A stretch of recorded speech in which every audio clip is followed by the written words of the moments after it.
3 men were laying brick. The first was asked, "What are you doing?" He answered, "Laying some brick." The second man was asked, "What are you working for?" He answered, $5 a day. The third man was asked, "What are you doing?" He answered, "I am helping to build a great cathedral." Which man are you? Achieving long-term goals happens when you zoom out and take a look at the long-term implications of your actions. This is hard to do. You can't see the end of the journey when you're at the beginning. And it's hard to have faith that the actions you do in the short term are going to pay off in the long term, but that's the game. Naval Ravikant put it well when he said, "Self-help can be summed up in 2 words, delayed gratification."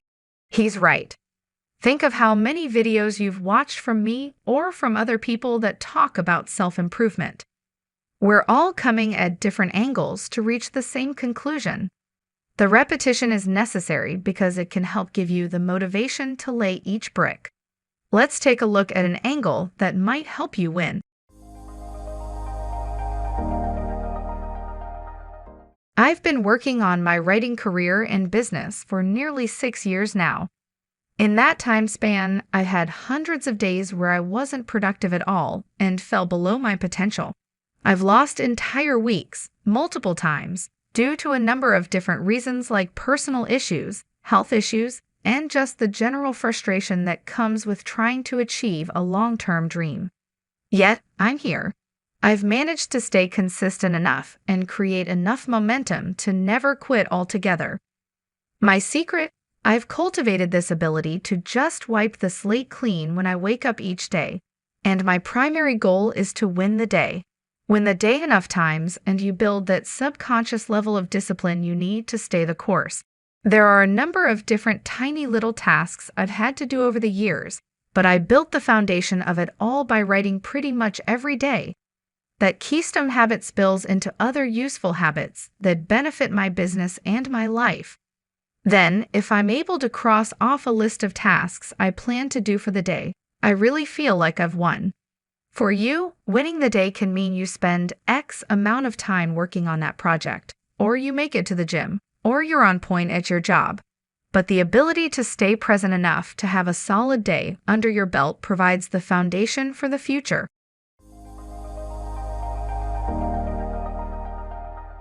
I look at building momentum in your life and your career a lot like investing in the stock market. If you do it right, you're going to have some lapses, but you'll have good returns overall if you have enough bull runs, consecutive days, weeks, and even months where you're really on. In the past 5 years or so, I had several of those streaks. When I first got started writing, I was hooked and went on a tear for a solid year. Later, I had projects that kept me focused like writing and publishing my books. When I was making enough money to be ready to quit my job, I went into overdrive. Now, it's interesting, I'm not always as hungry for success as I used to be. I ebb and flow, but my returns are so high now that I can afford to do that. How do you create streaks in your life? First, you stack consecutive days. There is no magic pill to being able to do this, but some of the self-help cliches do ring true and can help. Time block. Do the same thing at the same place for the same amount of time. Focus on the keystone. Don't try to overhaul your entire life at once. It won't work. Pick one area first, for example, write for 30 minutes a day. Give the feedback loops time to build. You'll get positive emotions and brain chemicals from that feeling of a job well done.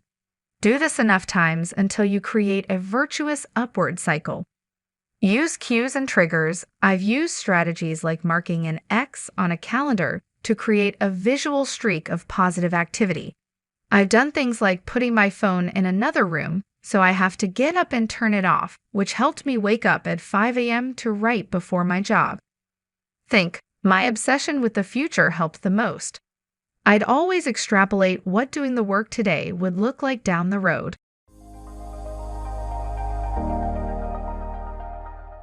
Once you build one solid foundational area of your life, it's easier to build others.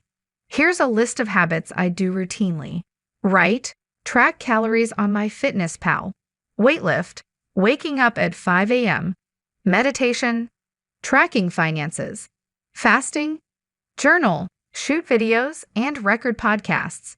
Yoga. I started picking up additional habits to facilitate the type of life I wanted to have. Meditation helped clear my mind. A clear mind helped me write better. Before, I had a 9-5 type of job and a family. I wrote in the afternoons. But once my situation changed, I used waking up early to give me time to focus on my writing. Journaling helped me come up with good ideas for my business and my writing career. I noticed that overall my health was affecting areas of my life I cared about: my business, personal relationships, and peace of mind. I realized that without health and longevity, being successful was pointless. This led to adopting the habits of lifting, yoga, calorie tracking, and fasting. Now that my writing is established, I've focused on other creative avenues like YouTube and podcasting. I have the money, free time, and flexibility to do so. I managed my money along the way to ensure the success of the whole process too. Notice how I didn't decide that I wanted to be Tim Ferriss and adopt a bunch of random habits for no reason. Notice how I didn't engage in productivity porn. I found something compelling to work on.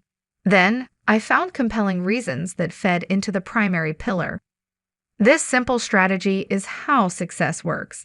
Like investing, everything ends up compounding, and it takes less energy and effort to continue leveling up. You look up one day and you're standing in front of a skyscraper, but you'll never get there without emphasizing the impact of laying each brick.